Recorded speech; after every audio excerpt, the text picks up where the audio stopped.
The thrill of anticipation and the agony of disappointment, dating definitely has its highs and lows. So in today's Dating Do's and Don'ts, matchmaker and dating coach Katy Clark is here with what to do when you feel disappointed and have lost motivation to keep on trying to find love. Good morning. Good morning. And how's that going for you?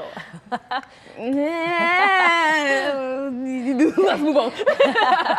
Why do we feel it is so difficult to either date or find a budding relationship, or we get disappointed when we're in that process and it doesn't go as we expected? We have to remember disappointments happen in all areas of life, so we've really got to figure that out, how we're going to push through it. But the reality is unrealistic expectations. Now, people are dating out of their league, or they're hoping to, dating out of their area, that thinking all of this is going to be easy, and dating is not easy because relationships are still not work. Easy. Yeah. Yes, it is very much work. Okay, but you do have a 3-3-for-3 rule that kind of helps out to help you deal with the disappointment. Right, because you've got to make decisions earlier on so you're not wasting your time or their time. So 3-3-3 is the first 3 dates, the first 3 weeks, and the first 3 months. Ooh. Really assess and analyze, is this the right fit for me? I always like to think of it as a merger. Yeah. Company A and Company B have to work together. So you kind of got to take the heart out of it and think about the head part of it. Like, does this work? And at each one of those crossroads,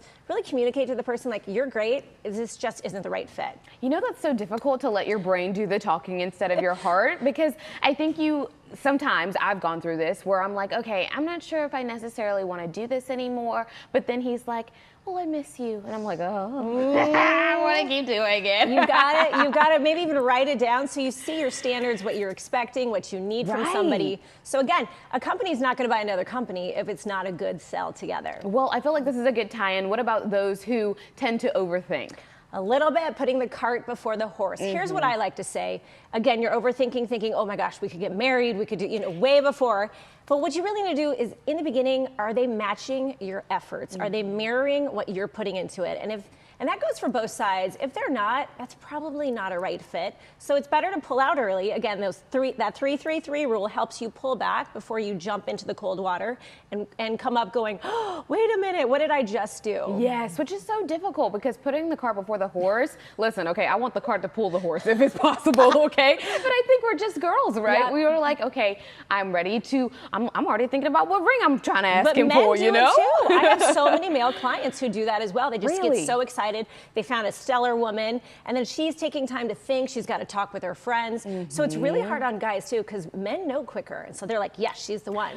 Which I think people don't address. Listen, if you've been dating your man for the last 10 years, he knows, okay? Yeah, he should have been new. Either way, he knows. Yes, exactly. He's either dragging it out or he's ready to Correct. do this. All right, you say to look for a 20%er. What exactly does that mean? So I coined the term because the idea of a 20%er is that out of 100% of the people dating, 80% probably aren't going to be a good fit for you, and they're really not ready to be dating. They are the ghosters. They are the people who don't show up looking like their photos. They really just aren't the quality that you're looking for. Now, my 20%ers, they're just cool people. They're quality with depth of character, and they're ready for a long-term relationship. So out of 10 people you go on a date with, only 2 are probably going to be another 20%er. Ooh, okay, I have a serious question for you, because you kind of touched on it. And some people aren't ready to date, but I don't think they know that they're not ready to date. So how do you know personally, looking within yourself, okay, I am ready to take this on, I'm ready to find love? The idea is that you've done the work, and you hear that a lot in like the circle. Oh, I want a man who's done his work, and I've done my work. But really, that's a whole nother podcast, or that's a whole nother coming back here, because there's a lot to it. And the 80%ers are out there dating for the fun of it, to get the kudos, to get the likes. So be mindful of that. When you ask someone, have you done the work? They'll know what that means. And so you'll know, if you don't know if you've done the work, you're really not ready to date. You haven't done the work. Okay, so if you're experiencing disappointment after disappointment, what are some questions you should maybe be asking about yourself? Am I the common denominator? You really need to look within. I mean, I have friends, girlfriends, who often, they keep going back to unavailable men. And is it really the unavailable man's fault, or is it yours deep down? So you've really got to, again, they haven't done the work.